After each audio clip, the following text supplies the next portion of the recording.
পাবে না কেন? আসল ভগবান হচ্ছে ঘরে ঘরে পিতা মাতার স্মরণ, পিতা মাতার স্মরণে কেউ যদি প্রণাম করতে পারো। আমরা অনেকে বলি আমরা তো দূরে আছি, যে যে কন্যা সন্তানের বিবাহ হয় জন্ম দুঃখিনী পিতা মাতা তারা দূরে থাকে, তাই না?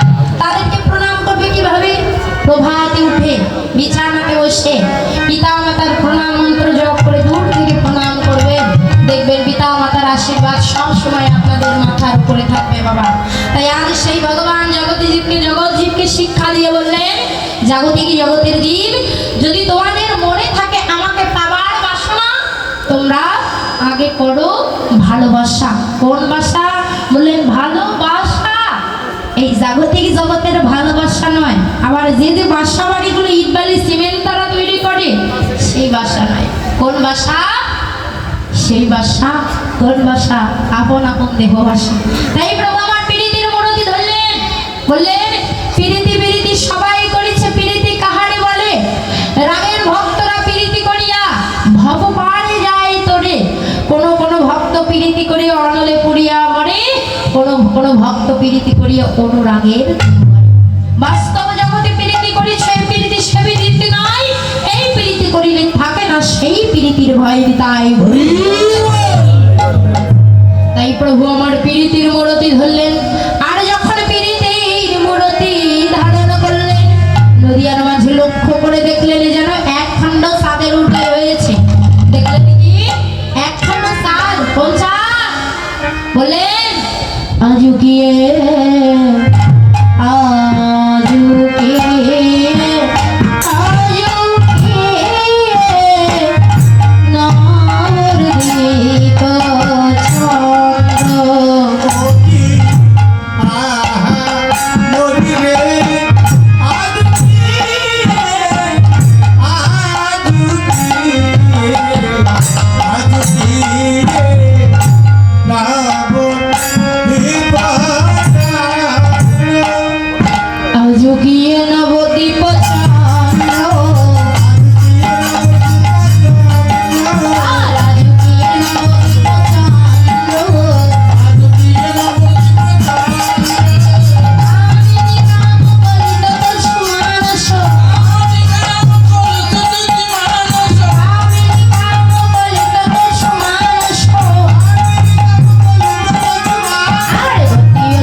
কেন জানো? তার কারণ জাগতিক জগতের চাঁদ যদি আকাশে উদয় হয় কিছুক্ষণ পর আবার আসতে যায়, তাই না? আবার দেখবেন এই জাগতিক জগতের চাঁদের মধ্যে কলঙ্ক আছে। চাঁদে কিন্তু এক সময় গ্রহণ লাগে, তাই না মা? এই যে কিছুক্ষণ আগে দোল পূর্ণিমা তিথিতে গৌরাঙ্গ মহাপ্রভুর আবির্ভাব 1886 খ্রিস্টাব্দে জন্মগ্রহণ করেছিলেন। সেই দিনও কিন্তু চাঁদের চন্দ্রগ্রহণ লেগেছিল বাবা। তাই অনেক বছর পর এই যে গেল সামনে গত হয়ে গেল দোল পূর্ণিমা চন্দ্রগ্রহণের দিন, অনেক বছর পর কিন্তু মহাপ্রভুর আবির্ভাবের দিন আবারও চন্দ্রগ্রহণ লেগেছিল। তাই এবছর দোল পূর্ণিমাটা একটু বিশেষ ছিল বাবা। তাই যখন গৌরাঙ্গ মহাপ্রভু আমার নদিয়ায় এলো, গৌর চাঁদ যখন নদিয়ায় এলো, সেদিন চন্দ্রগ্রহণ লাগলো। চন্দ্রগ্রহণ কেন লাগলো? চন্দ্রগ্রহণ হলে কি হয় মা? চাঁদ কিন্তু অন্ধকারে ঢেকে যায়, তাই না? না যেই না গৌর চাঁদের উদয় হয়েছে, এই জাগতিক জগতের চাঁদ কি করেছে জানো? এই জাগতিক জগতের চাঁদ লজ্জায় অন্ধকারে ঢুকেছে। আর যখন চাঁদের গ্রহণ লাগে সকলে হরিনাম করে, তাই না? নদিয়ার মাঝে তখন সবাই হরিনাম করছে। আর ওই হরিনামে হরিনামছে কোন হরি? হরিনামে হরিনামছে। হরিনাম করলে হরিনামে বললে নামের মধ্যে হচ্ছে নামী। নামীকে যদি খুঁজে পেতে চাও তাহলে তোমরা বদন ভরে এই হরিনাম করো। হরিনামের মধ্যেই নামী, মহানামে লুকিয়েছে। হরিনাম করলে হরিনামে। তাই সেই চাঁদ কোন চাঁদ? গৌর চাঁদ। এই জাগতিক জগতের চাঁদের সঙ্গে আবার গৌর চাঁদের সঙ্গে জাগতিক জগতের চাঁদের তুলনা হয় না। এই জাগতিক জগতের চাঁদ যদি অগগন পানে উদয় হয় কি হয়? কোন অন্ধকার বৃক্ষের নিচে কি আলো প্রদান করতে পারে? পারে না। কোন গুহার ভিতরেও আলো প্রদান করতে পারে না।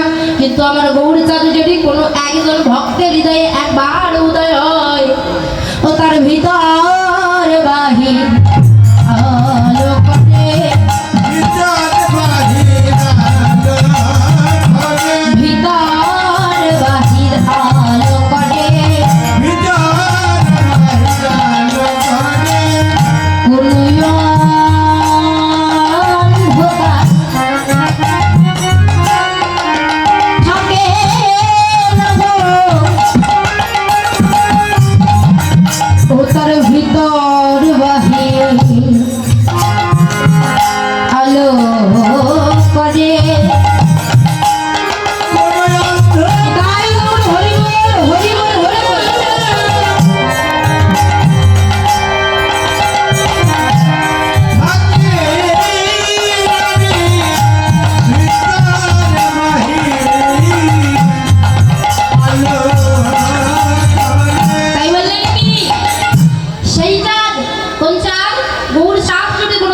হৃদয়ে একবার উদয় হয় তার ভিতর বাহির আলোয় আলোকিত করে, কোনো অন্ধকার আর থাকে না।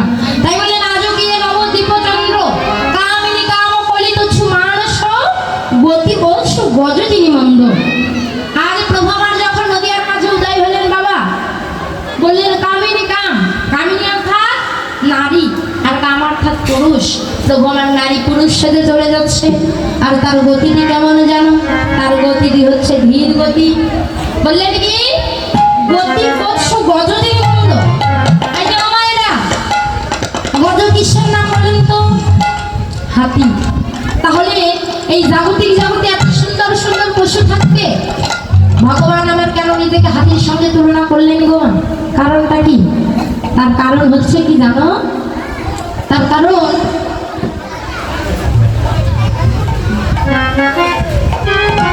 হাতির গতিটি হচ্ছে ধীর গতি, ঠিক তেমনি ভজনে চলার গতিটি হতে হবে ধীর গতি। এই জাগতিক জগতে হাতি যদি সামনের দিক দিয়ে চলে যায়, পিছন থেকে কত কুকুরে ঘেউ ঘেউ করে, তাই না? হাতি কি কখনো ফিরে তাকায়? তাকিয়ে দেখে না। কিন্তু ঠিক তেমনি জগতে যদি কোনো বৈষ্ণব ভক্ত হয়, কেউ যদি সকাল সকাল একটু তিলক ধারণ করে, অনেকে পিছনে খারাপ কথা বলে, কেউ যদি একজনের ভালো করে, একজন প্রেমিক হয়, ভালো অন্যের কষ্ট দেখতে পারে না, ভালো করে ভক্ত হয়, অনেক তাকালে হবে, পিছু ঘুরে তাকালে আমার কোনোদিন গোবিন্দের ভজন হবে না। তাই গোবিন্দকে দর্শন করতে গেলে আমাদের ধীর গতিতে চলতে হবে। তাই ধীর গতিতে যখন চলে যাচ্ছে তার গতিটি গজের মতো, আর যখন চলে যাচ্ছে কখন চলে যাচ্ছে যেন, কখন যাচ্ছে ওরে মা যদি নহি পুনঃ বৎসরে আবৃত তনু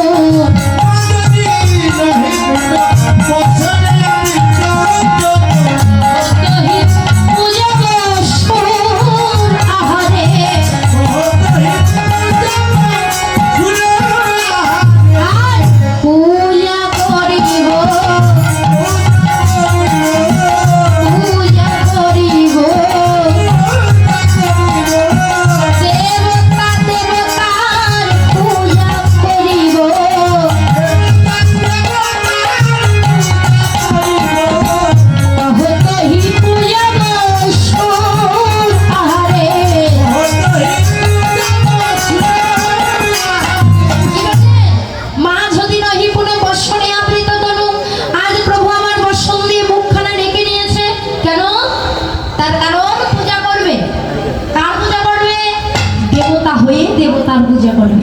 বলতে পারেন মা তুলসী ভগবান ভগবান হয়ে কেমন করে আরেক ভগবানের পূজা করে?